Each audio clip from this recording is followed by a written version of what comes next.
사왕이자 현조이보이로 밝혀진 루피의 왼팔로 볼 수 있는 빈스모크 상디는 밀짚모자 해적단의 네 번째 동료인데요. 밀짚모자 해적단에서 요리사 겸 메인 전투원으로서 자리를 잡고 있습니다. 엄청나게 감성적이어서인지 그냥 남자여서인지 여자를 보면 주체를 하지 못하며 좀비이건 이너이건 상디 기준에서 레이디들에게 사족을 못 쓰는데요. 첫 등장 시에는 과거 해적이었던 붉은 발제포와의 과거를 제외하면 굉장히 유쾌하게 살아온 듯한 면모를 보여주었습니다. 하지만 훗날 밝혀진 상디의 과거는 제르마 가문의 아들로서 금수저 중 한 명이었지만 엄청난 고생을 당하고 자란 것이 밝혀졌습니다. 뒷세계에서 악명 높은 제르마 가문의 아들로서 총수이자 상디의 아버지 저지는 자신들의 자식들을 과학으로서 강화시키고자 하였었는데요. 사이코 과학자인 저지는 아들들을 강화인간으로 태어나게 만들어버리며 불필요한 감정을 모두 제거해버리는 만행을 저질러버렸습니다. 저지의 아내인 소라는 이를 반대하였고 여기서 불행 중 다행인지 상디만이 선량한 마음씨를 가지고 태어나게 되었습니다. 이런 성장 과정에서 제르마의 훈련을 상디는 따라가지 못하였고 자신의 버팀목이 되었던 어머니마저 약물 후유증으로 사망하게 되었는데요. 어머니가 죽은 뒤 혼자만 선량한 마음을 가진 채 살아가던 상디는 요리를 하여 쥐에게 가져다 주기도 하였습니다. 이런 상디를 본 저지는 넌 애초에 태어나지 않은 존재로 하겠다며 상디를 철가면을 씌워 가둬버리고 가짜 장례식까지 치르게 하였는데요.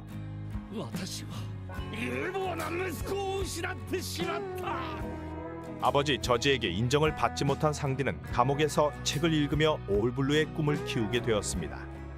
그리고 상디에게 유일한 탈출 기회가 오게 되었는데요.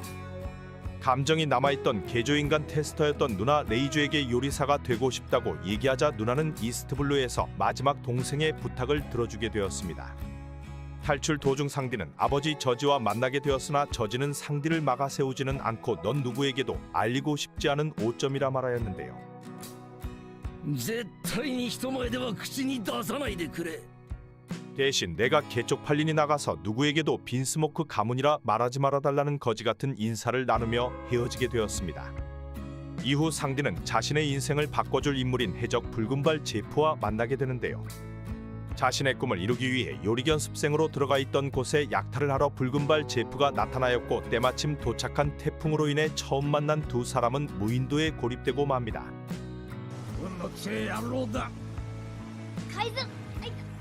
하지만 어째서인지 제프는 상디에게 남아있던 모든 식량을 주었고 자신의 다리를 잘라 목숨을 연명하였는데요. 우연히 오울블루를 찾는 같은 꿈을 가지고 있던 상디를 보고 제프는 이런 선택을 하였으며 구조 후 겨우 살아남은 두 사람은 자신들과 같은 사람들이 없기를 바라며 해상 레스토랑을 열게 되었습니다.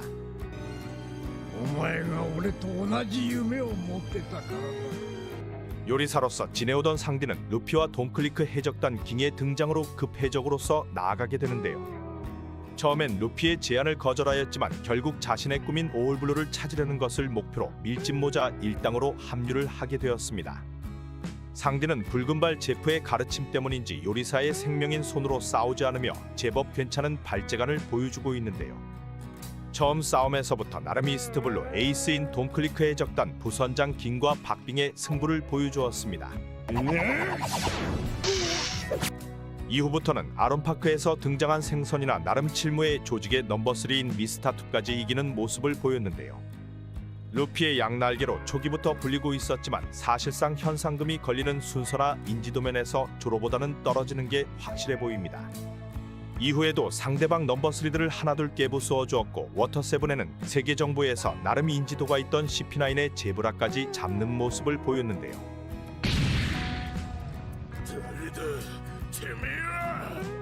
여기서 기존 발재간과는 다르게 회전을 하여 다리에 불을 붙인 디압을 잠불하는 기술을 처음으로 보여주었습니다.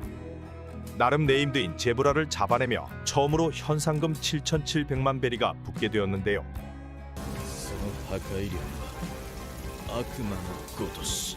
하지만 루피는 물론 해적단 전원이 폐기에 대한 개념이 없어서인지 해군대장이나 자연계 능력자들이 나오면 하염없이 개털리는 모습을 보였는데요. 하지만 이런 개털리는 와중에도 명대사들을 한 번씩 날려주며 아 이놈이 괜히 루피 왼팔이 아니구나라는 인식을 심어주었습니다. 許すのが男だ。 패기를 모르는 밀짚모자 해적단은 가데넬은 물론 아오키지를 만나며 한계를 보여주었는데요. 그리고 샤본디 제도에서 클라이막스를 찍으며 해적단이 사실상 뿔뿔이 흩어지게 되었습니다. 여기서 상디는 쿠마로인의 이완코프가 있는 유커머 섬으로 날아갔으며 여자의 진심인 상디는 거의 패닉 상태가 되고 말았는데요. 이완코프와 대화 중 1대1 승부를 신청하였지만 압도적 패배를 보여주었습니다. 이후 상디에게는 지옥 이상으로 볼 수 있는 유커머 섬에서 2년간 수련을 거듭 후 각성을 하게 되었는데요. 도대체 무슨 일을 당한 것인지 머리의 방향과 눈썹 대칭이 바뀌게 되었고 여자를 2년간 보지 못하여서인지 여자만 보면 죽을 정도의 엄청난 코피향을 보여주기도 하였습니다. 사람이고 인어고 일단 레이디면 엄청난 기사도 정신을 보여주며 명장면들을 보여주기도 하였는데요. 하지만 2년의 수련 후 월보를 이용하여 하늘을 나는 모습을 보여준 상디는 예상외로 해군 중장 나부랭이들에게 고전하는 모습을 보이기도 하였습니다. 신세계에서 제대로 된 강자에게 승리가 없어 이제 전투력 측정기로 나가리인가 싶은 생각을 들게 만들었는데요. 실무의 간부인 베르고와 싸움에서 뜬금없이 다리뼈가 금이 가버리거나 도플라밍고와 잠깐의 대립에서는 도항에게 잡목 잡듯이 썰어버리기도 하였습니다. 이후 루피와 조로는 신세계 초강자들을 다 때려잡으며 이름값을 하고 있었지만 상디는 임팩트 있는 장면을 보여주지 못하였는데요. 이후 빅맘 해적단에게 거의 반강제로 끌려가게 되며 사실상 객기를 부린 우솝과도 마찬가지인 루트를 타는 것이 아닌가 생각되었습니다. 그리고 빅맘의 등장과 함께 빈스모크 가문과 상디는 재회를 하게 되었는데요. 과거 개무시당하며 젖터지던 상디가 엄청난 강함을 보여주자 빈스모크 가족들은 깜짝 놀라기도 하였습니다.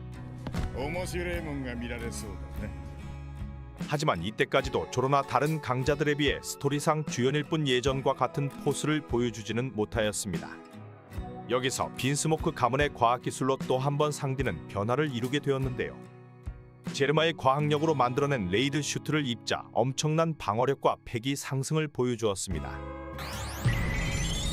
悪の軍団ジェルマ66のナンバー3 슈트 때문인지 상디는 혈통인자가 발현이 시작되었으며 이후 엄청난 방어력 급상승과 속도 및 근력 또한 비약적으로 상승한 모습을 보였습니다. 거기에다 투명하게 보일 정도의 스피드를 얻게 되었으며 와노쿠니에서 소바맨으로서 활약을 하였는데요. 조로에게 수트를 입은 뒤부터 뭔가 몸이 이상하다 언급하였으며 저지가 이식한 혈통인자가 발현돼서인지 자신이 괴물이 되는 것이 아닌가 걱정을 하기도 하였습니다. 전투 중 뼈가 아작나 부러진 상황이었지만 툭툭 치자 몸이 원상태로 돌아오는 모습을 보여주기도 하였는데요. 이런 신체적 강화를 본 상디는 정신적으로도 혹시 자신의 형들처럼 감정을 잃어버릴까 깊은 고민에 빠지게 되었습니다. 여자를 때렸다는 착각과 함께 이건 슈트 때문일 거라 생각한 상디는 무언가를 결심한 모습을 보이기도 하였는데요. 상디는 제르마의 슈트를 꺼낸 뒤 파괴하며 혹시라도 자신이 퀸과 싸움 후에 제정신이 아니라면 자신을 죽이라고 조로에게 전보벌레를 때리기도 하였습니다. 이후 백수의 적단의 넘버3이자 현상금 13억이 넘는 퀸과 맞붙게 되었으며 강화된 신체 능력과 기술을 접합시켜 디아블 잠부 다음 신기술인 이프리트 잠부를 선보였는데요.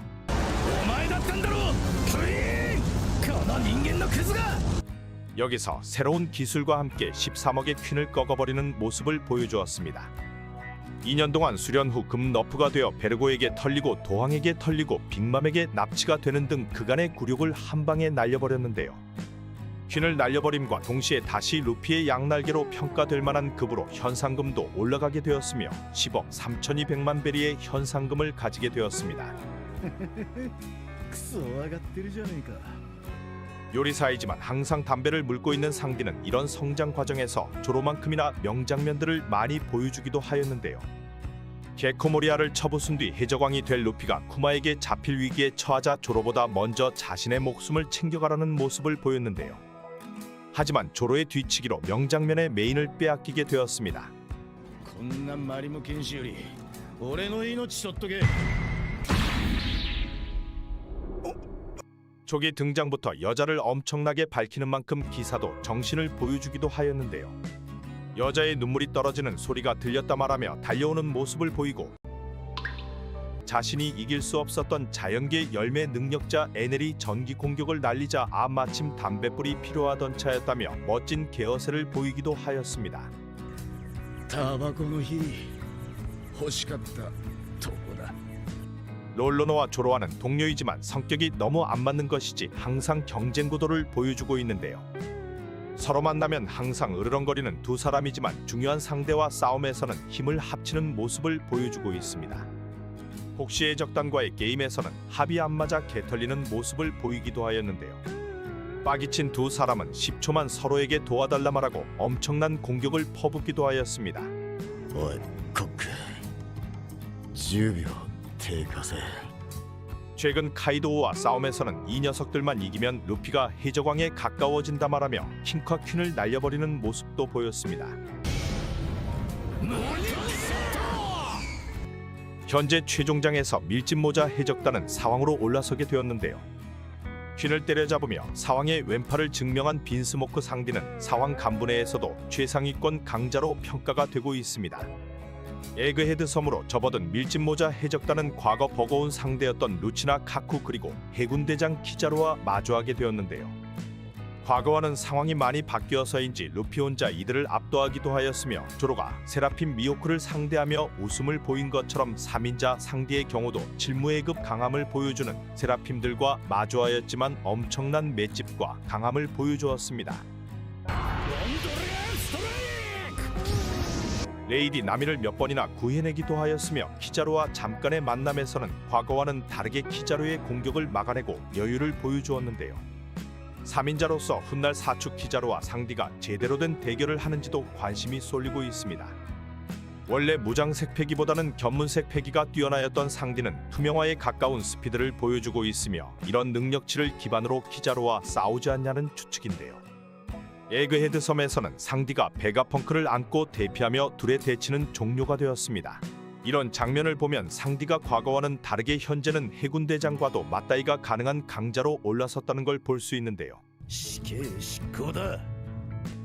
조로와 함께 루피의 양날개로 불리고 있는 상디는 최종장에서 더 성장할 여지가 남아있으며 현재는 엘바프 섬으로 향하고 있습니다. 확실한 특징이 있는 인물로 최종장이 끝난 뒤에도 현재 등장하는 과거의 인물인 레일리와 같이 엔딩 이후에서까지 모습을 드러낼 것으로 생각됩니다. 女の涙の落ちる音がした。 원피스에서는 남들과 다른 특별한 취향을 가진 그런 녀석들이 수없이 등장을 하고 있는데요.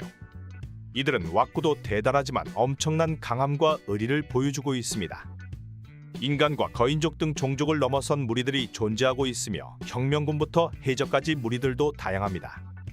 남들과 다른 취향을 가진 무리 중 정점의 능력을 가진 인물은 이완코프이며 원피스를 대표하는 그런 녀석인데요.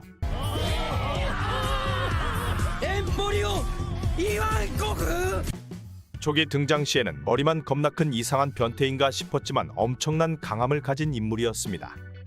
이완코프는 과거 천룡인 노예였던 과거가 있었으며 록스 해적단과 로저 해적단 전투에서 노예 신분을 벗어나게 되었는데요. 현재는 몽키디 드래곤이 이끄는 혁명군 군대장 중 한 명으로 자리를 잡았습니다. 세계 최악의 범죄자인 몽키디 드래곤의 최측근으로 볼 수 있으며 노예 시절부터 알고 지내던 바솔로뮤 쿠마까지 혁명군의 초대 창설 멤버였는데요. 과거 혁명군 시절 어떠한 범죄로 잡혀 들어간 것인지 아니면 임펠다운에 수감된 동료를 구하기 위해 자진해서 들어간 것인지 모르지만 임펠다운에서 모습을 드러내었습니다.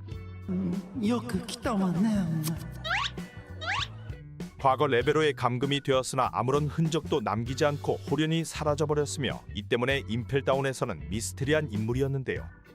임펠다운 레벨 5.5에서 등장 시 큰 임팩트를 보여주며 한 털보사네를 갸냘픈 여자로 만드는 모습을 보였습니다. 母2人、娘1人。 호르호르 열매 능력자로 상대의 호르몬을 자유자재로 조절할 수 있으며 성별의 경계까지 초월시켜 버리는데요. 여기서 간수장 마젤란에게 독을 당해버린 루피를 데리고 온 봉쿠레는 저 사람이 진짜 이완코프냐며 전설급의 인물을 만난 듯한 표정을 보였습니다. 자신이 죽을 상황에 처하였지만 루피는 봉장을 살려달라며 이완코프에게 말하였고, 이런 장면을 본 이완코프는 특별히 두 사람을 치료해주기로 하였는데요. 루피에게는 10년치 수명을 소비하며 엄청난 고통을 참아내야 한다 말하고 나머지는 너의 운명이라 하였습니다. 여기서도 루피는 기적적으로 살아났으며 이런 기적이 일어날 수 있게 해준 것도 또한 호루호루 열매 능력이었는데요. 임펠다운 탈옥에서는 크로코다일과 만남에서 과거 크로코다일의 성별을 바꾸어 준 것인지 약점을 잡고 있는 모습을 보였습니다. お久しぶりだわねクロコボーイ 혁명군 간부인 것도 임펠다운에서 드러났으며 변태로서도 혁명군으로서도 인지도가 높은 게 밝혀졌는데요. 사실상 해군 대장급 강자인 마젤란과 1대1 싸움에서도 쫄지 않는 모습을 보여주었습니다. 하지만 상성과 제대로 밝혀지지 않은 패기 때문인지 끝내 패배하였는데요. 이 상황에서도 자신의 몸에 텐션 호르몬을 세려 넣으며 부활 후 데스윙크로 임펠다운을 탈옥하는 모습을 보여주었습니다. 이후 정상전쟁에 루피와 함께 참여하며 엄청난 왁구와 함께 루피를 엄호하였는데요. 루피가 자신의 동료인 드래곤의 아들인 걸 안 이완코프는 전력으로 루피를 도왔으며 여기서도 또 한 번 루피에게 텐션 호르몬을 넣어주는 모습을 보였습니다. 그리고 정신이 나가버린 바솔로뮤 쿠마와 마주하기도 하였는데요. 서로의 입장이 있어 이러는가 싶었지만 도플라밍고가 이놈은 이미 정신이 나가버렸다 말하자 자신의 부하에게 손을 댄 쿠마를 때려눕히기도 하였습니다. 자아를 잃었지만 어찌되었건 엄청난 강자인 쿠마를 상대로 우위인 모습을 보였으며 정상전쟁 이후 자신의 변태섬으로 돌아온 이완코프는 상디와 마주하게 되었는데요. 久しぶりっちゃぶるね 하지만 현상수배지와 너무나 다른 상디를 의심하였으며 이놈에게는 루피에 대한 정보를 줄 수 없다고 딱 잘라 말하기도 하였습니다. 여기서 나름 CP0도 처부수고 올라온 상디가 이완코프에게 1대1 대결을 신청하였지만 말 그대로 개털리고 말았습니다. 이런 상디를 떡실신시킬 정도로 엄청난 강함을 가지고 있었으나 자연계 열매 능력자나 대장급의 강자들에겐 미치지 못한다는 평가가 많은데요. 무더기 쇼리켄 현재는 이완코프의 전투 장면은 나오지 않고 있으나 다른 군대장들이 해군대장과 맞다이를 하는 것을 보면 최종장에서는 더 성장한 전투 능력을 보여줄 것으로 생각됩니다. 이완코프는 호루호루 열매와 함께 기적의 인물로 불리는 만큼 최종장에서 또 한 번 임팩트 있는 장면을 남길 거로 보입니다.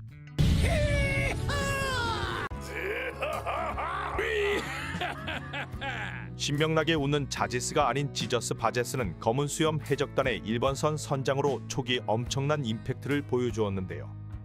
격투 챔피언을 자칭하고 있으며 엄청난 팔뚝뼈와 함께 자신감을 보여주었습니다. やっと獲物を取る時が来たか 자야에서 첫 등장을 하였으며 당시 쪼랩들이 몰려있는 곳에서 내가 누군지 아냐 묻고 모른다 하면 일단 좁혀고 봤는데요. 자신은 챔피언이라 말하고 괴성을 지르며 돌아다니는 모습을 보였습니다. 생긴 것은 호쾌한 쾌남의 이미지이며 실제 성격도 굉장히 호전적이고 밝으나 음험한 면도 나타나고 있는데요.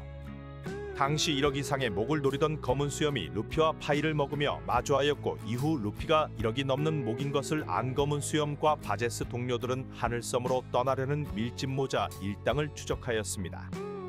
하지만 거의 뗏목으로 볼 수 있는 배가 녹업 스트림을 맞아버리며 이들을 놓치게 되고 한동안 모습을 보이지는 않았는데요. 参ったぜ逃げられた 이후 티치를 쫓아온 에이스에게 바제스가 덤벼보았으나 불주먹 한 대 맞고 존재감 없이 사라졌습니다. この野郎すまん 하지만 역시 선장은 다른 것인지 티치는 어둠어둠 열매 능력과 함께 에이스를 다골치지 않고 당당하게 1대1로 상대하였는데요. 흰 수염을 왕으로 만든다는 에이스를 골로 보내버리고 검은 수염은 루피 대신 에이스를 잡아가며 칠무회로서 가입을 하게 됩니다. 그리고 칠무회로 들어간 검은 수염 티치와 함께 검은 수염의 적단은 뜬금없이 임펠다운에서 모습을 드러내었는데요. 자신들의 동료를 모으기 위해서 임펠다운에서 모습을 드러냈으며 반대로 형을 구하기 위해 임펠다운으로 숨어들어온 루피와 마주하였습니다. 너의 형은 열심히 싸웠다며 루피를 조롱한 뒤 검은 수염 해적단은 임펠다운 간수장 마젤란과 마주하게 되는데요. 立派に戦ってたぜおめえの兄貴はよ 다들 웃으며 마젤란과 마주하였지만 독도결매 능력에 당하며 사실상 전멸 당하리기에 처하게 되었습니다. 하지만 시류가 이들을 도와주며 여기서 지저스 바제스는 계속 쿨한 면모를 보여주는데요. 다른 동료들은 돼질 뻔하였다며 다들 질색한 모습을 보였지만 지저스 바제스만 혼자서 하지만 우리는 살아있다며 또 한 번 신명나게 웃어 제끼는 모습을 보여주었습니다. 그리고 루피가 징배와 크로커다일과 죄수들을 모아 탈출함과 동시에 이와 반대로 행선지를 레벨 6으로 옮기며 여기서 정말 강한 최강자들만 자신이 동료로 만들어 탈출하는 모습을 보여줍니다. 새로운 동료들과 함께 정상전쟁에서 모습을 드러내며 검은 수염 해적단은 흰 수염을 다굴쳐 사망시키는 업적을 달성하였는데요. しぶとい野郎だったぜ。やっとくたばったか。 여기서 흔드는 들열매를 획득한 검은 수염이 사왕의 자리에 오르며 지저스 바제스는 검은 수염 티치의 최측근이자 1번선 선장으로 사왕 최고 간부 자리에 오르게 됩니다. 제대로 된 강함을 보여주지 않던 지저스 바제스는 드디어 우누나이도 뚝끝이는 사왕 간부로서 드레스로자에서 제대로 모습을 비추었는데요. 가면을 쓰고 등장하여 이그리 그열매가 상품으로 걸린 토너먼트에 참전하였습니다. 4개 블록 중 하나인 A블록에서 압도적인 힘을 보여주며 사왕 간부의 힘을 제대로 보여주었는데요. 해피스토어라는 마스크를 쓰고 또 한 번 유쾌한 모습을 보여주었습니다. 전투 당시 오른팔엔 괴상한 무기를 장착하고 있으며 반스만 입고 완력으로 상대들을 압도하기도 하였는데요. 그리고 해피스토어 마스크를 찢어버리며 자신의 정체를 밝히는 모습을 보였습니다.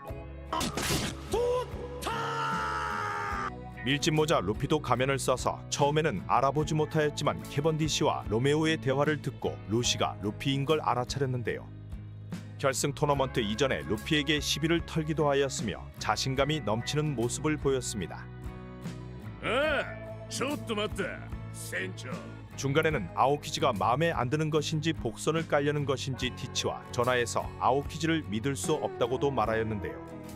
겁나 개소쿨하며 별 생각 없이 사는 줄 알았던 지저스 바제스였지만 아오키지를 의심하는 등 나름의 짱구를 굴리고 있구나 라는 모습도 보여주었습니다. 그리고 지나가던 루피가 검은 수염 통화 소리를 들으며 잠깐의 대화를 나누게 되는데요. 黒ひげが 자신들이 이그리글 열매를 빼앗아갈 것이며 이건 마치 에이스가 우리의 동료가 되는 것과 같다는 쌉소리를 날리기도 하였습니다. 루피는 빡이 쳐버리며 너희들에게는 이그리글 열매를 줄 수 없다 말하였는데요. 티치와 바제스는 그러던 가말던가 환상의 콤비로 웃어제끼며 자리를 떠나는 모습을 보였습니다. 그리고 콜로세움 결승전이 시작되며 지저스 바제스는 오른손을 움켜쥐는데요. 오른손에 장착된 무기의 엄청난 진동과 함께 파동의 보호를 시전하며 사왕간부의 힘을 보여주었습니다. 또 한 번 호쾌하게 웃어제끼며 디아만테와 사보 그리고 로메오와 이그릭을 열매 쟁탈전을 시작하였는데요. 또 한 번 파동권을 외치며 이번엔 사보와 대립을 하게 되었습니다. 사보는 용의 발톱을 사용하며 파동권과 정면으로 충돌하는 모습을 보였습니다. 하지만 사보가 지저스 바제스의 오른손 무기를 박살내버리며 밀려버리고 말았는데요. 사보는 모든 사물에는 반드시 핵이 있다며 갑자기 땅을 두드리기 시작합니다. 웃음을 보이던 사보는 무장색을 양손에 감싸며 경기장을 쪼개버리고 용조권을 날려버립니다. 경기장이 박살이 나버리며 사보의 나머지 참가자들은 당황을 하는데요. 이런 상황에서도 긍정적인 지저스 바제스는 기합이라며 웃어제꼈지만 결국 돌덩이에 맞고 어이없게 장외 패배가 되어버리고 맙니다. 그리고 결국 이그리글 열매는 혁명군 2인자 사보가 먹게 되며 지저스 바제스의 악마의 열매 먹방은 종료되고 말았는데요. 여기서도 디아만테는 루시가 전투 방식이 바뀌자 바로 밀짚모자가 맞는지 의심을 하였지만 우리의 자지스가 아닌 지저스 바제스는 전혀 알아보지 못하며 패배 후 화를 내며 경기장을 빠져나왔습니다. 루피와 도플라밍고의 싸움으로 세장 안에서 난리가 난 상황에 악마의 열매가 간절한 바제스는 또 한 번 기회를 노리고 있었는데요. 기어사 상태가 풀리며 너가웃된 루피를 노려 나타났으며 고무 열매를 빼앗으려 하였습니다. 하지만 사보가 나타나며 바제스를 또 한 번 날려버렸는데요.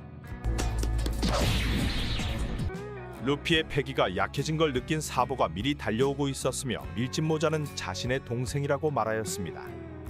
에이스까지 합쳐 우리는 삼형제라 말하며 루피 뒤에는 자신이 있다며 바제스에게 경고를 하였는데요. 역시 우리의 바제스는 개소쿨하게 웃으며 그딴 건 관심 없다고 소리쳐버립니다.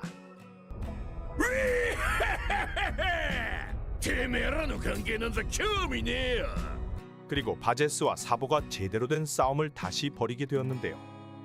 이때까지도 사보가 이그리그 열매를 먹은 걸 몰랐던 바보스는 사보가 이그리그 열매 능력을 쓰는 것을 보고 드디어 제대로 빡이 쳐버립니다. 이건 바보인지 뭔지 또 바제스는 웃어제끼는데요. 사보에게 공격을 날리지만 개털리며 예상외로 겁나 약한 건가 싶은 장면을 보여주었습니다. 개털리던 와중에도 에이스를 언급하며 나름 머리를 써 빈틈을 노렸지만 누가 봐도 뒤에 칼을 숨기고 있구나 싶은 자세로 귀여우며 멍청함을 또 한 번 보여주었습니다. 나름 일격을 날려보았지만 불주먹을 맞으며 골로 가버리고 말았습니다. 하지만 끈기 하나는 대단한 것인지 집념으로 사보를 몰래 쫓아갔으며 결국 아무도 모르는 혁명군의 본거지까지 쫓아가게 되었는데요. 지류와 라피트에게 혁명군 본부 위치를 알려주며 혁명군과 싸움을 암시하기도 하였습니다. 하지만 혁명군은 재빠르게 뉴하프만 섬으로 본거지를 옮겼으며 검은 수여 매적단은 시피제로가 나타나자 빤스런을 했다고 하는데요. 이때까지만 해도 열매를 먹지 못하였던 바제스는 도대체 뭔 열매를 먹을까 싶은 궁금증을 만들어내었습니다. 계속 노려왔던 열매들이 자연계 이그리그 열매나 신의 열매 모델 신 니카 열매까지 엄청난 수준의 열매였지만 예상외로 힘임 열매를 처먹고 등장을 하였습니다. 最高だぜ力力のみの力 사왕그룹으로 올라선 트라팔가로 해적단과 싸움에서 자신의 열매 능력을 보여준다며 산 하나를 통째로 들어올리고 또 한 번 웃어제꼈는데요. 근력을 비약적으로 상승시킨 힘임 열매로 산을 던져버렸지만 이 정도는 다이아몬드 저즈가 던진 빙산이나 거프가 던져버리는 거대한 철퇴에 비하면 뭔가 잘못된 것이 아니냐는 비판들이 나오고 있습니다. 여러 비판들과 함께 검은 수염 티치가 진짜 나쁜 놈이 아니냐는 얘기들도 나오고 있는데요. 열매 사냥을 하던 바제스가 계속 실패를 거듭하자 똥줄이 탄 검은 수염이 아무 열매나 던져주며 사실 이건 힘임 열매라 말하였다는 추측이었는데요. 参ったぜ逃げられた 진짜 악마의 열매인 줄 안 바제스는 플라시보 효과가 터져버리며 자신의 숨겨진 힘까지 뽑아내게 되었고 힘임 열매를 먹은 것으로 착각하게 만들었다는 추측입니다. 이런 추측과 함께 베가펑크는 악마의 열매 도감에는 그딴 열매는 없다는 짤도 나오기 시작하였는데요.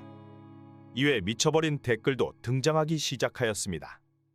티치가 던져준 열매가 맛이 있는 것은 엄청나게 특별한 열매이기 때문이며 바다를 수용할 수 있는 것도 바제스는 그만큼 귀중한 열매였구나 하며 미쳐버린 밈들을 만들어버렸습니다. 이런 밈들이 등장해서인지 지저스 바제스의 강함보다는 멍청함이 부각되기 시작하였으며 급 원피스의 호감 캐릭터로 올라서게 되었는데요. 지저스 바제스라는 이름보다는 다른 별명들이 넘쳐나고 있으며 젠장 티치 난 니가 좋다라는 게이스러운 밈까지 유행을 하기 시작하였습니다.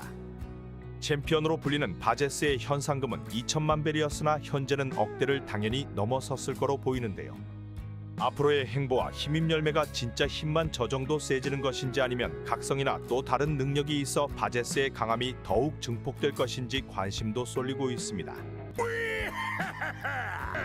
最高だぜ力力のみの力 오, びっくりしたね. 해군 최고 전력인 해군대장에 위치하고 있으며 노란 원숭이라 불리는 키자루는 현 해군 원수인 사카즈키와는 동기로 최근 충격적인 모습을 보여주었는데요. 에그헤드 섬에서 자신의 친구라 볼 수 있는 닥터베 가펑크를 사망시키고 특별한 관계임을 보여주었던 센토마루까지 골로 보내버렸습니다. 신분이 있던 사람들까지 공격을 날려대는 것을 보아 이런 무자비한 면모는 사카즈키와 비슷한가 보다 싶었지만 키자루는 인간적인 면모가 남아있는 걸 보여주며 사카즈키에게 쌍욕을 날리고 이 새끼가 뭐라냐고 소리쳤는데요. 이런 감정적인 키자루의 장면이 처음 나오고 사카즈키마저 이건 너무했다 싶었는지 사과하는 장면을 보였습니다.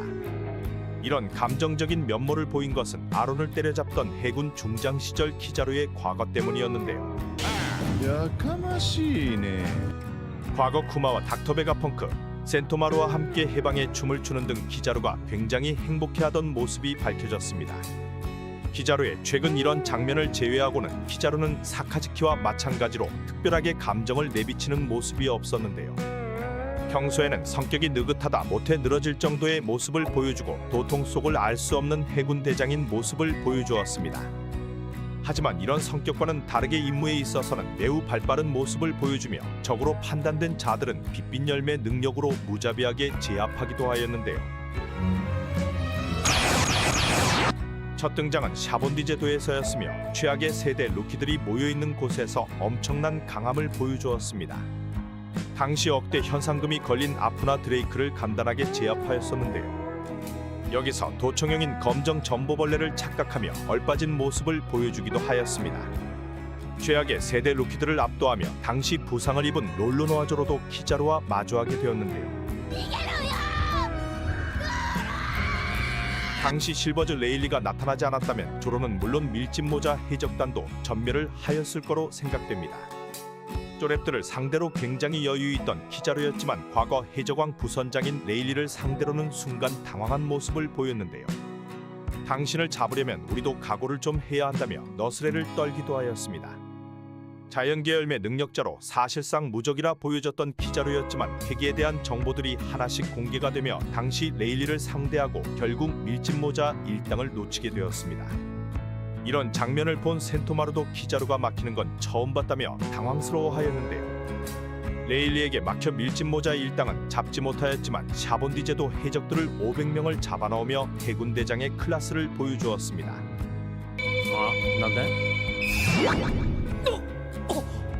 이후 정상전쟁에서 구 3대장들이 모두 모여 또 한 번 포스를 보여준 키자루는 흰수염 해적단과 대치를 하게 되었는데요. 흰수염에게 공격을 퍼부었으나 이를 막아낸 마르코와의 수준 높은 싸움도 보여주었습니다. 서로 욕인지 칭찬인지 날려대며 킹과 퀸을 상대로 2대1 싸움이 가능하였던 마르코와 싸움에서도 전혀 밀리지 않았는데요. 怖いね白ひげ海賊団 이후에 등장한 루피가 기어 세컨드로 빠르게 돌파하려 하였으나 빛의 속도로 루피를 걷어차버리고 수갑 열쇠를 빛빛 열매로 박살내버리는 등 중요한 순간마다 활약을 하기도 하였습니다. 그리고 흰수염이 노하로 마탱이가 간 모습을 보이자 순간 마르코는 한눈을 팔았는데요. 이때 빠르게 마르코에게 레이저를 쏴 제압하기도 하였습니다. 하지만 급등장한 벤베크만에게 제지를 당하며 이거 벤베크만이 개센 건지 키자루가 좀 그런 건지 싶은 장면을 보여주었는데요. 何もするなキザル 하지만 벤베크만이 잠깐 한눈 팔자 패닉으로 마시가 버린 루피를 노리며 하늘에서 팔척경 고옥을 쏴대기도 하였습니다. 그리고 자신의 느긋한 성격처럼 여기서도 도망쳤다면 별 수 없다며 소쿨하게 넘어가였는데요. 확실히 이런 장면들을 보면 느긋하다 못해 늘어지는 듯한 성격으로 외모처럼 나이 꽤나 먹은 능글맞은 영감 성격이 그대로 보여집니다. 이러한 성격 때문인지 해군으로서 정의조차 키자루는 애매하게 가는 정의를 보여주는데요. 구 3대장에서 미쳐버린 정의를 보여준 사카즈키와 굉장히 해이해진 정의를 추구하는 아오키지 그리고 그 중간에 있는 것이 바로 키자루였습니다. 어느 쪽으로도 붙지 않는 정의관으로 그냥 유리한 쪽에 붙는다고 보면 될 것으로 생각되는데요. 전룡인과 세계 정부의 말을 너무 잘 들어서인지 해군 공무원이라는 별명이 붙어있지만 명령이 있는 게 아니라면 가능한 피해를 최소화하려는 모습도 보여주고 있습니다. 被害少なくケリをつけるにゃちゃっちゃと頭取るしかねえでしょ 최근 센토마루가 자신과 친분이 있는 베가펑크를 죽이라는 명령을 거부하고 키자루가 등장을 하게 되었는데요. 여기서 키자루는 배신해버린 센토마루에게 항복하라고 회유를 하기도 하였습니다. 하지만 명령이 떨어졌다면 실적을 확실하게 챙기는 스타일로 센토마루도 죽일 수 있었을 거라 생각되는데요. 이런 모습들을 보면 개막장 세계정보 아래에서 괜히 해군대장 자리를 오래 지키는 게 아니다라는 걸 증명해 주었습니다. 실제 명령을 거의 어긴 적이 없는 키자루는 자신과 친분이 있던 베가펑크 제거 명령이 떨어지자 베가펑크 배에 구멍을 내어 사망시켜버렸는데요. 이런 장면을 암시하듯 1089화에서는 사축이라는 제목으로 키자루가 표현되기도 하였습니다. 회사에 가축인 걸 본인도 자각하고 있던 것인지 현재는 사카즈키에게 야이잡 놈 새끼야 네가 친구를 죽여봤냐며 소리를 치기도 하였습니다. 과거 정상전쟁 이후 사카즈키와 구잔이 원수의 자리를 놓고 대립하였으며 승자는 사카즈키가 되었었는데요. 勝者は赤犬 이후 사카즈키는 해군 원수가 되며 아오키즈는 해군을 탈퇴하고 변화가 있었지만 키자루는 그대로 대장 자리에 남아있는 모습을 보여주었습니다. 신세계편에서는 사황 빅맘과 카이도우의 통화를 도청하며 또 한 번 내가 가줄까라며 너스레를 떠는 장면을 보였는데요. 踊れもさっさと戻らんかい 그리고 최종장에서 제대로 된 등장들을 보여주기 시작하였습니다.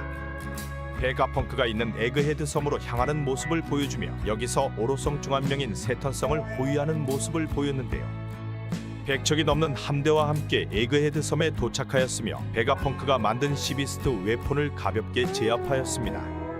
可能な限りの軍艦をエッグヘッドへ 그리고 자신과 친분이 있는 센토마루와 대립하지 않고 지나칠 수 있었으나 체면이 서지 않는다며 오로성에게 허락을 받고 움직였는데요. 센토마루와 맞붙기 시작하며 여기서 키자루의 패기를 느낀 사황 루피는 강한 녀석이 왔다며 뜬금없이 놀란 표정을 보이기도 하였습니다. 센토마루와 맞붙던 키자루는 친분 때문에 봐주면서 움직였으며 사황의 자리로 올라선 밀짚모자 루피와 마주하게 됩니다.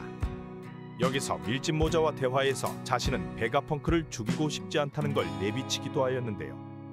두 사람은 공방을 주고받으며 해군대장과 사황의 싸움을 잘 보여주었지만 루피가 니카로 각성 후 슬슬 밀어붙이는 모습을 보였습니다. 上がれ心臓の音 니카로 변한 루피가 키자루를 잡아던지고 새로운 기술들을 선보이며 거의 너가웃 상태까지 가게 만들었는데요. 고무고무 스타건이라는 새로운 기술로 관자놀이를 강타해버리며 키자루가 쓰러졌지만 공격한 루피도 체력 소모 때문인지 움직이지 못하며 동시에 리타이어된 모습을 보였습니다. 이를 보던 세턴성은 평소보다 일처리가 느리지 않냐며 한 소리를 하기도 하였는데요. 이후 다시 버스터콜이 발동하는 시점에서는 루피에게 당한 충격은 없었던 것처럼 말끔하게 등장하였으며 상디와도 잠깐의 대립을 하게 됩니다. 女の涙の落ちる音がした 베가펑크를 지키려는 상디를 걷어차버린 뒤 결국 자신의 오랜 친구인 베가펑크 배에 빵꾸를 내버리는데요. 여기서 어두운 표정인 키자루의 모습이 나오며 베가펑크는 이 공격으로 결국 사망하게 이릅니다. 그리고 루피에게 한 대 맞고 나가떨어지나 충격이 없어 보임에도 일어나지 못하는 모습을 보이는데요. 친구를 죽인 심적인 부담감과 한계를 느낀 것인지 자신을 쉴 수 있게 내버려달라고 말하였습니다. ドクター・ベガパンクにゃ愛のしたことあるんで 이후 오로성과 루피 그리고 거인족 도리와 브로기까지 등장하며 싸움은 계속되었는데요. 루피와 함께 일어난 강철 로봇이 조이보이의 패기를 발산하며 싸움은 중단이 되어버립니다. 그리고 패왕색 패기로 모두 기절해버린 부하들 대신 전보벌레를 받게 되는데요. 여기서 눈치 없는 사카즈키가 또 물러터지게 일한 거 아니냐고 꼽을 주자 평소의 감정을 잘 드러내지 않던 키자루가 최초로 울분을 쏟아내며 사카즈키에게 쌍욕을 시전하기도 하였습니다. 그리고 예상외로 사카즈키는 오랜 시간 알고 지내온 키자루에게 미안하다며 나름 인간적인 모습도 보여주었습니다. 초기 빛빛 열매 능력을 보여준 키자루의 임팩트가 거대하였으나 뒤로 갈수록 전투력 측정기 수준으로 취급되는 게 아닌가 생각이 되는데요. 벤베크만에게 큰 저항 없이 항복을 한 모습도 나왔으며 극장판에서는 같은 해군대장인 후지토라와 중장들과 함께 샹크스의 패왕색 패기를 느껴보더니 당황한 표정을 짓기도 하였습니다. これが四皇シャンクスの覇気か 아무래도 강함으로 따지면 구대장 중 최하위의 위치로 볼 수 있으나 그래도 최정 상급으로 볼 수 있는 상황까지 커버가 가능한 인물인데요. 이런 강함을 가진 키자루가 최근 해군을 배신하며 아군화가 되는 게 아니냐는 가능성까지 나오기 시작하였습니다. 에그헤드 섬에서 루피와 키자루가 동시 넉다운된 순간에 루피는 음식이 어디서 나온 것인지 음식을 먹고 체력을 회복한 모습을 보였는데요. 루피가 회복할 수 있도록 도와준 게 해군대장 키자루가 한 것이 아니냐는 추측들이 나왔습니다. 이런 추측은 에그헤드 편에서 공개된 키자루의 과거 때문이었는데요. 과거 키자루는 니카의 춤을 추는 등 베가펑크와 관계는 물론 보니와 센토마루 그리고 혁명군 쿠마까지도 인연이 있는 인물이었습니다. 이런 숨겨진 과거가 더 있어 해군대장의 자리를 결국 내려놓고 훗날 벌어질 대전쟁에서 아오키즈와 마찬가지로 해군과 반대되는 입장에 서지 않냐는 쌉소리들도 나오고 있습니다. まあそう簡単に 거기에 오로성과 세계 정부의 명령으로 자신의 친구를 직접 죽이게 된 점, 그리고 여기에 기름을 부어준 사카즈키의 전화까지 볼 때 키자루의 앞으로 행보가 궁금해지고 있습니다. これは効くね。俺を誰だと思っている。 초기 질모에로서 크로코다일경으로 불리며 영웅의 위치로 등장한 크로코다일은 사막의 왕이었는데요. 알라바스타 왕국을 근거지로 두며 세계 정부도 무시할 수 없는 군사력을 얻기 위해 노력을 해온 인물입니다. 자신이 생각하는 유토피아인 이상국가 건설을 꿈꾸며 세계 정부와 대립을 하려는 모습을 보였는데요. 俺たちのユートピアは軍事国家だ 원피스 초기 등장하여 엄청난 카리스마를 보여주어 현재까지 꾸준하게 인기를 받아오고 있습니다. 과거 루피와 같이 루키로 불리던 젊은 시절 크로코다일은 이미 온 바다의 이름을 떨치고 있었으며 볼드로저의 죽음을 현 칠무회에 오른 인물들과 함께 지켜보았는데요. 과거 8,100만 베리의 현상금으로 당시 장군으로 불리던 더글라스 블릭과도 싸움이 가능하였고 혁명군 군대장인 이완코프와 숨겨진 악연이 있던 거로 보여집니다. イワンコフお久しぶりだわねクロコボーイ 8,100만 베리의 현상금으로 왕아 칠무의 자리에 올랐으며 로저가 사망 후 당시 최강으로 볼 수 있던 흰 수염에게 덤벼들었으나 개털린 게 확인이 되었는데요. 이후 이대로는 안 되겠는지 자신의 이상국가를 얻기 위해 군사력을 키우려는 행동을 취하였습니다. 인지도를 얻기 위해서인지 해적 소탕을 진행하며 크로코다일경이라 불리고 고대병기를 얻기 위해 알라바스타로 향하게 되었는데요. 알라바스타에서 비밀 조직은 바로크 워크스를 만들어내며 포네그리프를 읽을 수 있는 니코로빈과 함께 알라바스타를 가뭄을 들게 만들고 사실상 지배하며 플루톤에 대한 정보를 모으고 있었습니다. 3년의 기간 동안 가뭄으로 알라바스타 왕국을 뒤집어 놓으며 결국 시민들이 폭동을 일으키게 만들고 크로코다일의 행동으로 네펠타리 왕가는 위기에 처하게 되는데요. 待っていろコブラ 이를 막기 위해 이가람과 비비가 움직이게 되었으며 배후에 크로코다일이 있다는 걸 알게 되었습니다.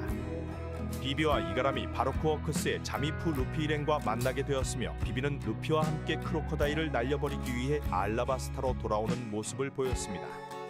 질모에이자 흰수염과도 산전수전 다 겪은 크로코다일은 루피가 겁대가리 없이 덤벼오자 자연계 모래모래 열매 능력과 함께 루피를 압도하는 모습을 보였는데요. 사실상 죽는 게 맞는 상황에 로빈이 루피를 구하며 다시 한번 기회를 갖게 되었습니다. 이번에는 물을 가져와 덤벼는 루피는 크로코다일을 공격할 수 있게 되었지만 또 한 번 수분을 모두 빼앗겨버리며 아 칠무에는 개쎄구나 라는 걸 느끼게 해주었는데요. またお前の負けだったな 하지만 역시 주인공 버프로 또 한 번 살아난 루피와 이번엔 포네그리프가 있는 신전지하 공간에서 다시 싸우게 되었고 크로코다일은 결국 패배하게 됩니다. 이 순간에도 과거 어떠한 배신을 당했던 것인지 니코로빈의 배신에 아무렇지 않게 반응하며 자신은 처음부터 누구도 믿지 않았다고 말하였는데요. 여유있게 미소를 보이며 이런 건 예측을 했다는 듯 니코로빈의 가슴에 빵꾸를 내버리고 잔혹한 면모를 보여주었습니다. 最初から誰一人信用しちゃいねえからさ 모래모래 열매 능력으로 몸을 모래로 바꿀 수 있으며 참격이나 포격 등 전혀 통하지 않게 만드는데요. 모래를 활용한 다양한 능력으로 자신은 악마의 열매 능력을 잘 다듬었다고 말하기도 하였습니다. 모래모래 열매는 잡는 것에 수분을 모두 빨아들이기도 하며 모래 폭풍 등 엄청난 장점이 있는 열매였는데요. 이런 모래모래 열매를 가지고 사막에 있던 크로코다일이 바다도 아닌 사막에서 루피에게 패배한 건 너무한 게 아니냐는 의견들도 나오고 있었습니다. 그리고 이런 의혹들은 크로코다일이 임펠다운에 수감된 뒤 더욱 증폭되었는데요. 임펠다운에서 다시 만난 루피와 함께 크로코다일은 임펠다운 타로구리에 난동을 피우며 모래모래 열매 능력의 강함을 다시 보여주었습니다. この右手は渇きを与える 돼지건 암석이건 손을 가져다 대면 메말라버린 모래로 만들어버리며 사실상 임펠다운 탈옥도 혼자서 가능했을 거로 보여지는데요. 오른손을 가져다 대면 어떠한 것이든 메마르게 만들어버리며 과거 루피와 싸움에서도 오른손으로 모래모래 열매의 약점인 물을 흡수하는 모습도 보여주었습니다. 임펠다운 탈옥에서는 이완코프가 이 녀석은 큰 전력이 될 거라 말하며 동행을 하게 되었으며 여기서 과거 이완코프에게 잡힌 약점이 있는 것이 밝혀졌는데요. 今ここでバラしてもいいのよあなたの格好 이 장면을 토대로 여러 가지 추측들이 나오고 있었습니다. 사실 크로커다일은 여자였으며 이완코프를 통해 남자로 성전환을 했다는 추측들부터 여러 개쌉소리들이 나오고 있는데요. 과거 골드로저 처형식에서도 다른 칠무애들은 모두 얼굴이 공개되었지만 크로커다일만 뒤통수로 나와 이 당시 크로커다일이 여자였을 거라는 추측들입니다. 이완코프에게 약점을 잡혀 동행하게 된 크로커다일과 에이스와 친분이 있는 징배까지 합세하여 이완코프와 루피와 거대한 무리의 현상범들이 함께 탈옥하여 정상전쟁에 참여를 하게 되었는데요. 助けに来たぞ 흰수염의 목을 노리고 급습을 하고 도플라밍고나 미호크와 대립을 하는 등 이놈이 3천만 벨이 루키한테 처발린 놈이 맞나 싶은 강함을 보여주었습니다. 그리고 해군에서 사실상 최정상급 사카즈키까지 모래폭풍으로 날려버리며 엄청난 활약들을 하였습니다. 지키고 싶은 건 확실히 지키라며 해군과 대립해서 또 한 번 인지도가 급상승하기도 하였는데요. クロコダイル 샹크스의 등장으로 정상전쟁이 종료되자 다즈보네즈와 함께 신세계로 향하게 됩니다. 이후 다즈보네즈와 한 번씩 모습을 드러내던 크로커다일은 최종장에서 제대로 다시 모습을 드러내었는데요. 보다도 초기 루키에게 개털리게 한 건 미안하였는지 새로운 사왕그룹인 크로스길드로 크로커다일을 넣어버렸습니다. 실무회 당시 현상금 이후 공개가 되지 않았던 현상금이 공개가 되며 메인 사왕 버기와 세계 최강 거모 미호크와 함께 크로스길드로 급덕상하게 되었는데요. 과거 친분이 있었던 것인지 칠무의 세라핌 등장과 함께 칠무의 제도가 없어지며 나가리된 미호크에게 따로 연락을 하는 모습을 보였습니다. 과거 두 사람은 모두 배신의 상처가 있는 것인지 우린 통하는 것이 있지 않냐 말하고 자신이 있는 곳으로 미호크에게 오라 하였는데요. 悪くねえ話だろう。お前は昔海兵狩りと呼ばれた男。 미호크도 나쁠 건 없었는지 크로커다일과 힘을 합치게 되었고 크로커다일은 본격적으로 자신의 세력을 넓히기 위해 거대한 자본을 빌려준 광대버기를 찾아가게 됩니다. 마찬가지로 질무회에 올랐지만 철폐가 되며 위기에 처한 버기는 고전을 하고 있었는데요. 크로커다일은 해군 중장들이 타고 있던 배들을 하나씩 침몰시키며 버기에게 구세주처럼 나타나게 됩니다. 하지만 돈이 없던 버기는 세력 하나만큼은 거대한 버기 딜리버리를 크로커다일에게 무상으로 제공하겠다 말하며 거대한 조직인 크로스길드가 탄생하게 된 것인데요. 막대한 군사력을 원하던 크로커다일에게는 메리트 있는 조건이었으며 이를 통하여 질무의 경험이 있던 3명의 인물과 버기 딜리버리의 현상범들로 새로운 사왕그룹이 탄생하게 되었습니다. ばらまかれたビラがこれか。 여기서 공개된 크로커다일의 현상금은 19억 6,500만 벨이었으며 표면상은 버기가 사왕으로 올라섰지만 진짜 창시자이며 실질적인 리더는 크로커다일로 볼 수가 있습니다. 현재는 돌아버린 버기가 미호크와 크로커다일을 자극하기도 하였는데요. 너희는 안정적인 것만 추구하냐며 이놈들이 그래도 해적이냐는 망언을 질러버리기도 하였습니다. おめえらそれでも海賊か。 그리고 크로스길드 부하들에게 원피스를 찾으러 가자고 전보벌레를 때렸는데요. 자리가 사람을 만드는 것인지 이런 상황의 버기를 제거하기도 애매하고 원피스를 찾자니 상황그룹들과 맞다이를 해야 하는 미호크와 크로커다일의 행방이 어떻게 될지 관심이 쏠리고 있습니다. 크로커다일은 초기 전투력 논란부터 과거 행적이 하나씩 공개가 되자 여러 추측들이 많은 인물인데요. 원피스 극장판에서 등장한 과거 로저의 적단의 전 선원인 더글라스 블릭과도 맞다이가 가능하였으며 무승부로 승패가 결정되지 않았다고 하였습니다. 더글라스 블릿은 해적왕의 부선장 레일리와도 비견되는 강자였다고 평가되었는데요. 극장판에서 블릿의 행적을 보면 최악의 세대를 혼자 압도하였고 해군대장이 포함된 버스트콜과 맞다이가 가능하였으며 칠무회와도 밀리지 않았습니다. やつ一人を捕らえるためにバスターコールを発令した。 뭐 이 정도면 해적왕도 가능할 정도의 강함을 보여주었는데 이런 블릿과 싸울 수 있었다던 크로커다일이 얼마나 너프가 된 것인지 알 수 있습니다. 초기 등장 시 당연히 패기에 대한 내용은 전혀 나오지 않았으며 정상전쟁 이후에도 크로커다일이 패기를 사용하는 모습을 보여주지는 않고 있는 상황인데요. 최종장에서는 제대로 된 싸움 장면과 패기까지 사용하는 모습을 보여주며 떡상각의 강함을 보여줄 거로 생각됩니다. 이런 자연계열매 능력과 과거 엄청난 강함을 가진 점 그리고 도플라밍고와 같이 지략적으로 뛰어난 면모를 크로커다일은 갖추고 있습니다. 과거 바로크 워크스에서도 자신의 신분을 감추고 움직였으며 칠무의 제도가 폐지되자마자 바로 미호크를 포섭하는 등 사왕과 싸우지 않고도 단숨에 사왕의 일각으로 올라서는 모습을 보였는데요. 거기가 니들이 그러고도 해적이냐는 소리에 해적은 비즈니스라 말하며 다음 생각은 하고 짓거리는 거냐 말하기도 하였습니다. 海賊はビジネスだと。 조기 루피에게 개털리며 많은 논란이 있던 크로커다일이지만 현재 자신에게 걸맞는 위치를 되찾으며 많은 인기를 받고 있습니다. 과거 너프에 대한 논란이 있지만 현재 최종장에서 사왕 그룹으로 올라간 만큼 앞으로의 행보가 더욱 기대가 되고 있습니다. なるほど。ここで殺すとしよう。噂通り強いな。早めに止めるかレイリー。 인지도 있는 사왕급 해적들에게는 오른팔이라 하긴 애매하고 왼팔로서는 적합한 간부들이 존재하는데요. 좋게 말하면 선장의 양날개 중 한 명이라 볼 수 있으며 이들은 나름의 강함을 잘 보여주고 있습니다. 최근 총질한 방으로 바르톨로메오 배를 아작내버린 사왕 간부 야솝은 빨간머리 해적단의 저격수인데요. 사격의 달인으로 그냥 숨어서 총질이나 하나보다 싶었지만 총알 한 방으로 배를 작살내는 걸 보니 이거 악마의 열매 능력자가 아니냐는 추측들이 나돌고 있습니다.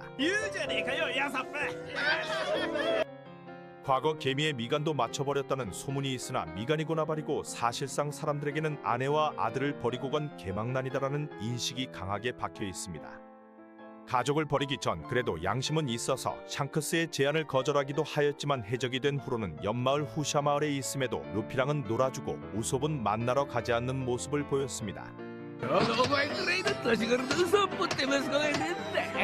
이런 장면을 본 사람들은 이놈이 사왕 간부 꼬모고 진짜 안 될 놈이구나라며 떠들어댔는데요. 어찌되었건 적격 실력만은 엄청난 것인지 해군 전설의 총잡이인 데디마스터슨도 잡아내는 모습을 보여주었습니다.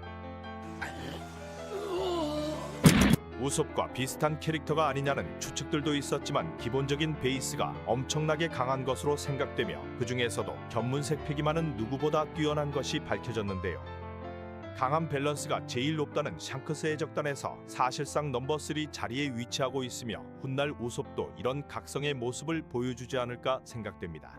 ヤソップってのは確かに俺の親父の名だけど 전설의 해적인 해적왕 골드로저 해적단 3인자였으며 레일리와도 비등한 실력을 가졌다고 보여지는 스코퍼 가반도 최근 재등장 소문이 나오고 있는데요. 에그헤드 섬을 탈출하여 엘바프로 향하는 밀짚모자 해적단을 보며 뒷모습과 그림자를 보여준 이 인물이 스코퍼 가반이 아니냐는 추측들이 나돌고 있습니다.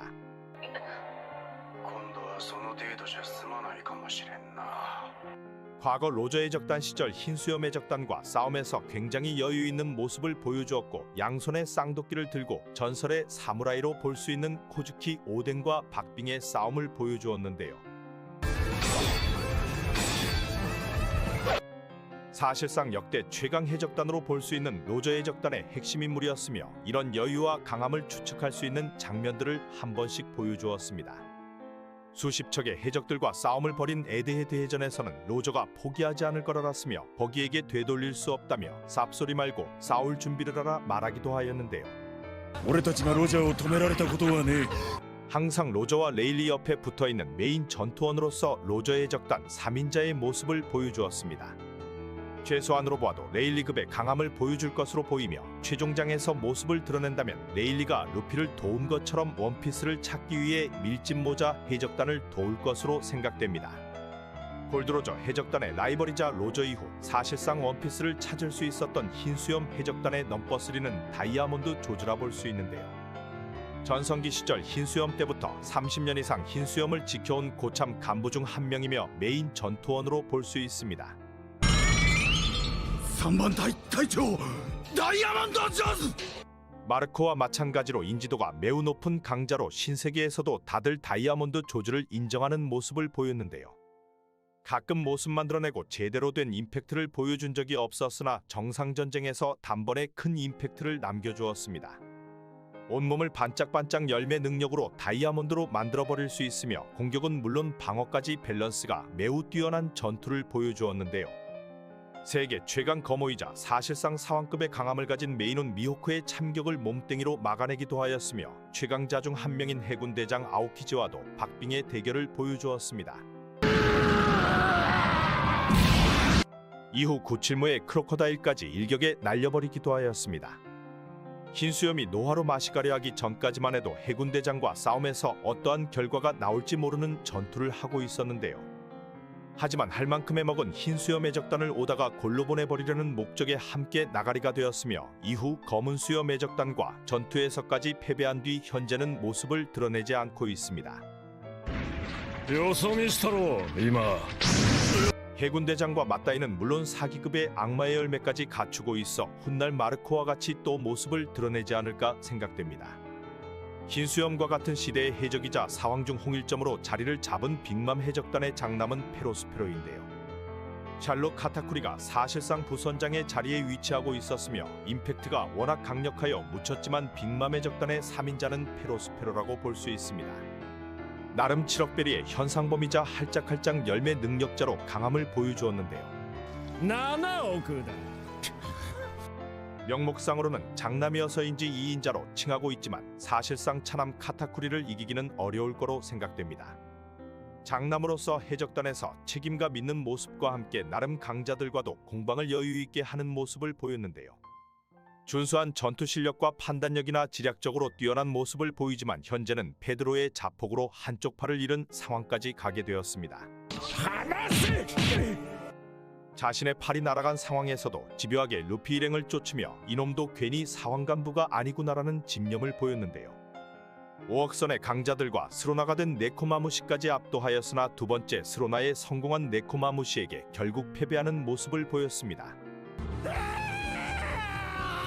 전면전에서는 파워가 모자라는 모습이 있지만 지략적인 면과 빈틈을 잘 노리는 성격을 생각하면 빅맘 해적단에서 최소 3인자 이상의 능력을 보여주고 있다고 생각됩니다. 또 한 명의 사왕 간부로 제헤라 불리는 인물로 왁구와 독특한 캐릭터성을 가지고 있는 대간판 퀸도 13억이 넘는 거물인데요.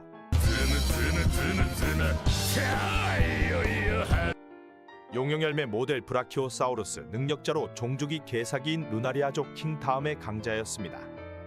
미쳐버린 과학자인 빈스모크 저지와 마찬가지로 이놈도 자신의 몸을 개조하고 시저와 같이 연구를 하는 등 제정신이 아닌 모습을 보여주었는데요. 유쾌하고 가벼워 보이는 행동을 보여주었지만 예상외로 카이도우에게 엄청난 충성심을 보였으며 빅맘이 마시간 상태로 다가오자 자신의 필살 박치기를 선보이며 넉다운을 시킬 뻔한 모습을 보이기도 하였습니다. 악마의 열매 능력과 사이보그까지 신체적 강함을 가지고 있으나 흰수염 해적단 2인자인 마르코에게는 밀리는 모습을 보였는데요. 킹을 확실히 2인자로 생각하는 것인지 조로가 킹과 싸우러 간 상황을 보자 퀸은 킹을 이기는 건 매우 어렵다고 말하기도 하였습니다. 마지막 밀짚 모자 일당과 전투에서는 전투력 측정기로 전락한 것이 아닌가 싶었던 상디와 싸움에서 밀리는 모습을 보였는데요. 상디의 혈통인자 각성과 함께 신체적으로도 기술적으로 밀려버리며 패배를 하게 되었습니다. 이후 막타충 대장 로쿠규가 다가오자 킹과 함께 쪽도 못쓰고 나가리 되어버리며 아 이놈이 전투력 측정기구나 라는 느낌으로 현재는 등장을 하지 못하고 있습니다. 과거 카이도우와 게코모리아 때도 전투를 참여했다고 전해지며 오랜 시간 카이도우 옆에서 3인자 자리를 지켜왔다고 보여지는 인물입니다. 현재 폼이 장난 아닌 검은 수염 해적단 3인자로 볼 수 있는 시류는 과거 해군으로서 자리하고 있었는데요. 임펠다운 간수장으로서 마젤란과 호각으로 싸울 수 있다고 불린 인물입니다. 하지만 이놈도 확실히 정상은 아니라 임펠다운에서 심심풀이로 죄수들을 죽이다 기회가 오자 바로 해적으로 갈아타는 모습을 보였습니다. マーシャル DTG 黒ひげだな 사실상 검은 수염 해적단 2인자가 아니냐는 얘기들이 나오고 있지만 아오키지의 등장으로 실제는 3인자 위치가 적당하지 않냐는 의견들이 많은데요. 해군 대장급까지는 안 되었지만 엄청난 강함을 보여준 마젤란과 호각이라는 소문과 함께 현재 검은 수염 해적단에서는 투명 열매까지 먹게 되었습니다. 이후 마젤란을 능가하는 더 까다로운 강자가 아니냐는 평가들이 나돌고 있습니다. 투명 열매를 먹은 뒤에는 벌집으로 쳐들어온 전 칠무의 게코모리아를 가볍게 압도하며 아 이놈은 간부 중에서 꽤 하는 것 같은데 라는 모습을 보여주었는데요. 俺を知ってるか 모리아를 잡아넣고 이번엔 코비를 구하러 온 거프와 싸움에서도 실력을 또 보여주었습니다. 늙긴 하였지만 최전력 폼으로 돌진하며 간부들을 때려잡는 거프를 사실상 나락으로 보낸 것이 비의 시류였는데요. 전투 상황을 보고 지략적으로 뛰어난 모습을 보이며 해군 영웅 놀이를 하는 코비를 노렸습니다. 코비가 죽는 것을 막기 위해 거프가 이 공격을 대신 막고 결국 배에 빵꾸가 나버리고 말았는데요. 이 한 번의 공격으로 사실상 소드와 싸움에서 승기를 가져왔으며 아오키즈에게도 꿀리지 않던 거프를 잡는 데 큰 공을 세우게 되었습니다. 처음 등장 시부터 뛰어난 검술은 물론 마젤란에게 당한 검은 수염 일당을 해독제로 구해주는 등 상디와 같이 중요한 순간에 해적단에 큰 도움을 주고 있는데요. 만약 밀짚모자 일당과 싸우게 된다면 루피의 오른팔인 조로와 맞붙을 확률이 높을 거로 보여지나 실제 위치는 검은 수염 해적단에서 3인자의 위치가 맞지 않나 생각됩니다. 감사합니다. 確かに肝に銘じとくよ。